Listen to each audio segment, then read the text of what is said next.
اللهم صل على سيدنا ومولانا محمد معدن الجود والكرم وآله الكرام وأصحابه العظام وابنه الكريم وبارك وسلم. أعوذ بالله من الشيطان الرجيم. بسم الله الرحمن الرحيم. إنما يستأذنك الذين لا يؤمنون بالله واليوم الآخر وارتابت قلوبهم فهم في ريبهم يترددون ولو أرادوا الخروج لأعدوا له عدة ولكن كره الله بعاثهم فثبتهم وقيل اقعدوا مع القاعدين. تم سے یہ چھٹی وہی مانگتے ہیں جو اللہ اور قیامت پر ایمان نہیں رکھتے اور ان کے دل شک میں پڑے ہیں تو وہ اپنے شک میں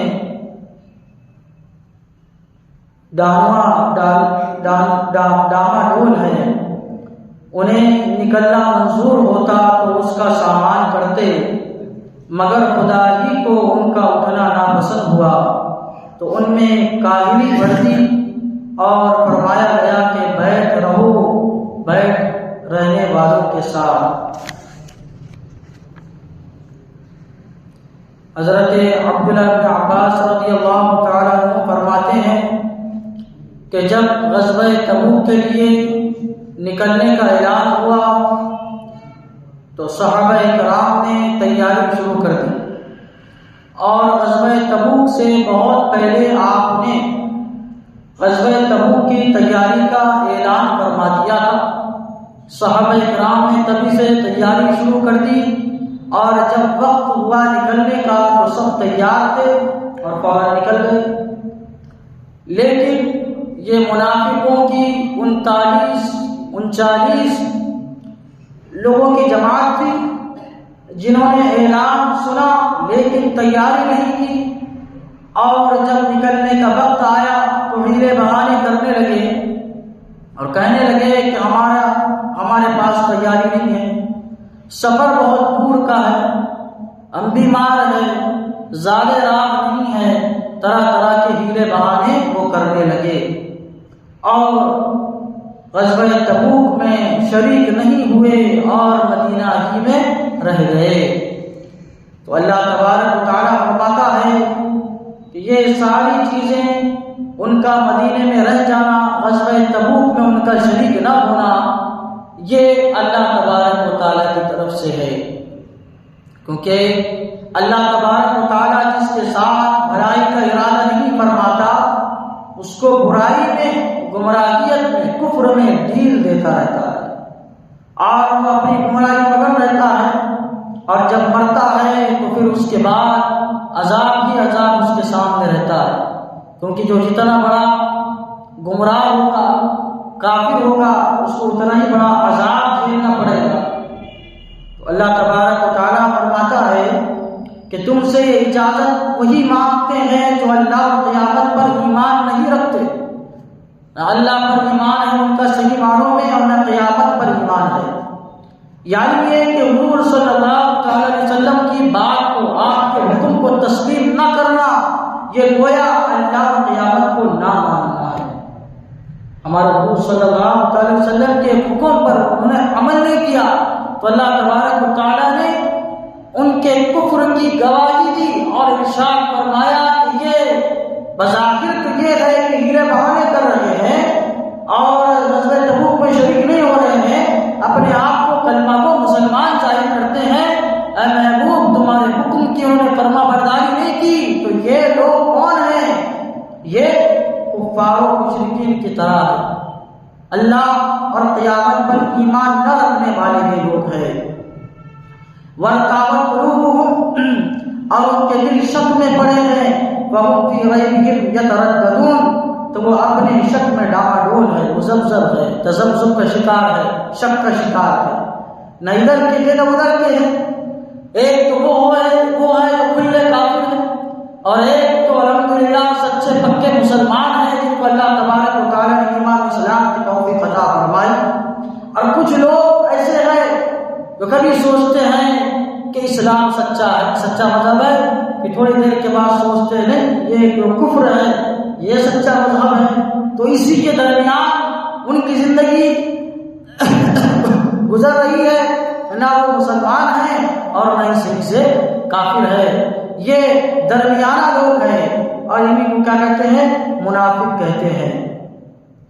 اور اللہ تبارک و تعالیٰ دیکھو فرماتا ہے انہیں نکلنا منظور ہوتا تو اس کا سامان کرتے، اگر ان کے دل میں ہوتا جانا تو بہت پہلے اعلان ہو چکا تھا غزوہ تبوک کا، اس کی تیاری کرتے جیسا کہ صحابہ کرام نے تیاری کی تھی، مگر خدا ہی کو ان کا اٹھنا پسند نہ ہوا، ہے نا، اللہ تعالیٰ ہی یہ نہیں چاہتا تھا کہ یہ کیا ہے غزوہ تبوک میں شریک ہو، کیونکہ یہ لوگ کیا تھے؟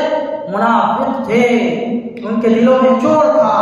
اللہ تبارک و تعالیٰ کو ہی ناپسند ہوا کہ یہ اٹھے اور غزوہ تبوک میں شریک ہو، تو اللہ تبارک و تعالیٰ نے کیا کیا؟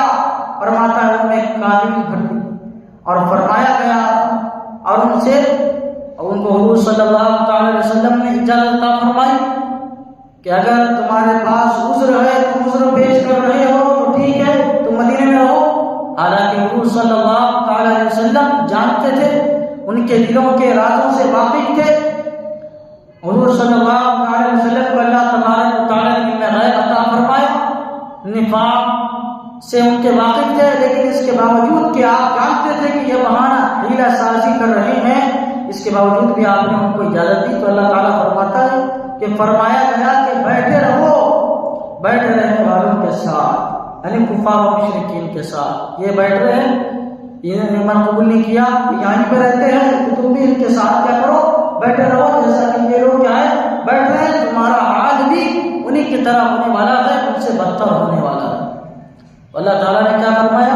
اور ان سے فرمایا گیا، اللہ کے رسول صلی اللہ علیہ وسلم نے ان کو اجازت عطا فرمائی تھی، اللہ تبارک و تعالیٰ فرما رہا ہے ان سے فرمایا گیا، تو پتہ کیا چلا کہ حضور صلی اللہ علیہ وسلم کا فرمانا گویا کہ اللہ تبارک و تعالیٰ کا فرمانا ہے، حضور صلی اللہ علیہ وسلم کا حکم گویا کہ اللہ تبارک و تعالیٰ کا حکم ہے، حضور صلی اللہ علیہ وسلم کی نہیں، گویا کہ وہ اللہ تبارک و تعالیٰ کی نہیں ہے۔